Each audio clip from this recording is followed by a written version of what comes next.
Today, I'm going to talk about two different kinds of goods. I'm going to talk about Veblen Goods, and I'm going to talk about Giffen Goods.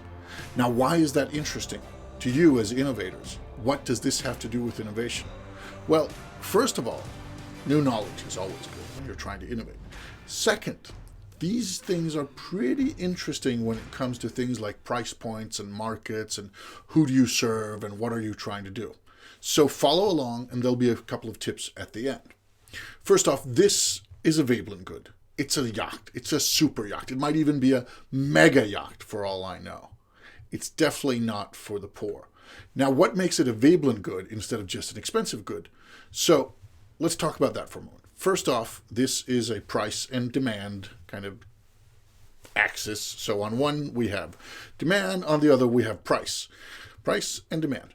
Now, normally, this is the preferred price point. We can say this is what the price is right now.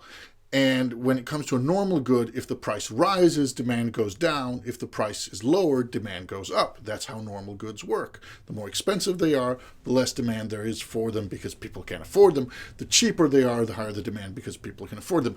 If their needs stay the same, their wants, their desires. However, a Veblen good, normal good.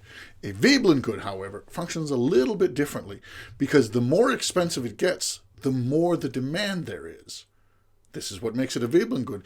In the case of luxury mega yachts or expensive jewelry or, I don't know, Super Bowl tickets, the more expensive it is, the more it gives you as status points and that sort of thing to own it. And the more owning it shows off your your wealth. So that means that though you'd think that demand would go down when the price went up, the reality is that demand goes up when the price goes up.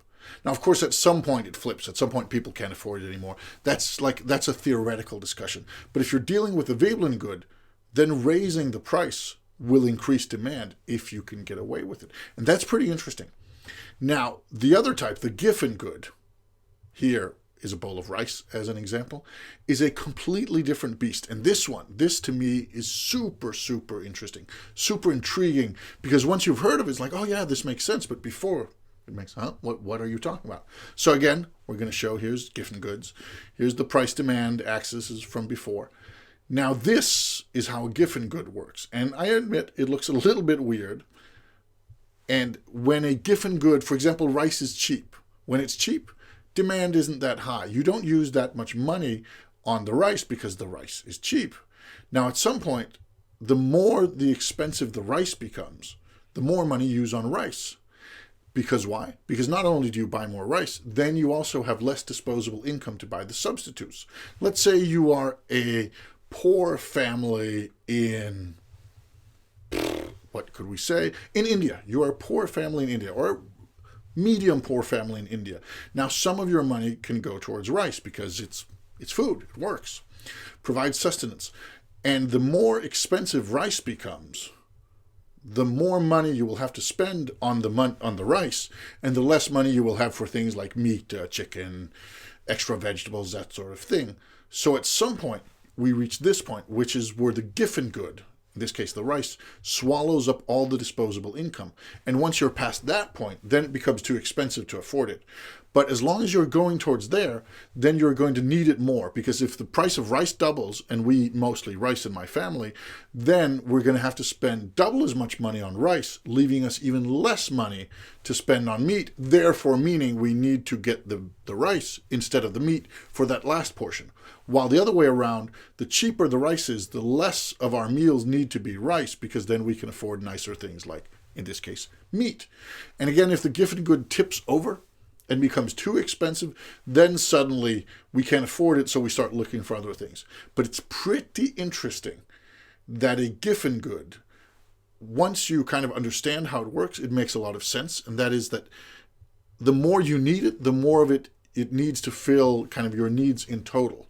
So at some point in this example, the family here, at some point they're going to hit the tipping point where all their money is spent on rice. They don't have money for anything else but the rice.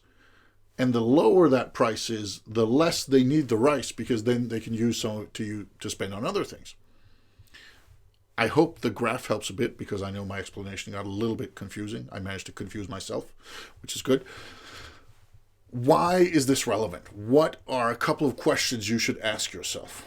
Well, the first one is, are you in the market for this? Is this what you're dealing with? Or have you been selling Veblen Goods without even knowing the term or the psychology behind it? Have you been selling Giffen Goods without knowing how this functioned? Then looking up on this might be pretty damn interesting. The second is, do you see an opportunity to take what you're doing and turn it into a Giffen good or turn it into a Veblen good? Is what you are selling, could you change that and try to make it into something else? Could you try to go one way or the other?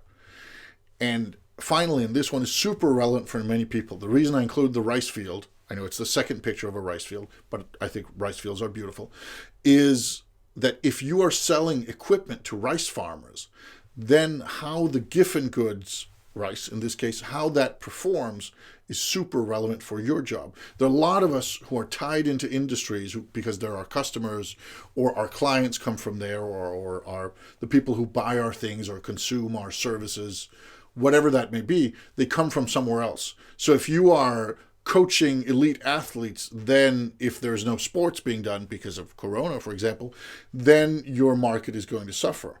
If you sell snacks to airlines and no airlines are flying, again, we've seen this happen, then you're going to have a tough time. So not only knowing your own market, but also knowing the markets that you're tied into. And I'm pretty sure that most of you, one way or the other, are tied into or connected to somebody who produces Veblen Goods or Giffen Goods. And for that reason alone, they're interesting to know about. And I guess that's actually it. A short video with a short explanation of two concepts that I find fascinating and that I hope that you can use for something. Thank you.